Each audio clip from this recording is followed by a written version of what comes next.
Magmumula ng papremyo sa National Barangay Day ng Eat Bulaga ngayong araw. Inabangan din ang pagbisita ng Gen Z heartthrob na si Andres Mulak. Nasa frontline ng balitang yan, si MJ Marpori. Nasamang kayong barangay sa Pilipinas. Happy National Barangay Day! It's National Barangay Day para sa mga Dabar Cats. Mala fiesta ang Sabado sa Eat Bulaga.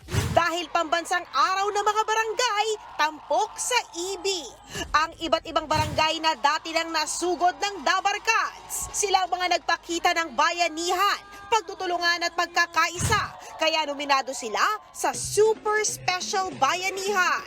Dito napili ang barangay Niog, Bacoor, Cavite na tumanggap ng 200,000 pesos at special celebration package mula kina Bossing Vic Soto, Joey De Leon at Tito Sen. Marami rin team bahay ang nakiselfie at nag-comment kung saang barangay sila nanonood. 5 sa kanilang nanalo ng tig 20,000 pesos. Full of gifts and surprises ang tanghalian kanina ng mga Dabar Cats, kung saan may binigay din ng motorsiklo.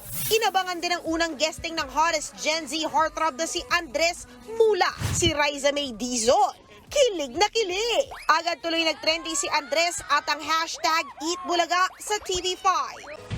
Mga kapatid, Nikki de Guzman po. Iba na ang may alam at may pakialam sa panahon ngayon. Para sa tuloy-tuloy na balitaan sa Frontline kahit weekend, mag-follow at mag-subscribe sa social media pages ng News 5.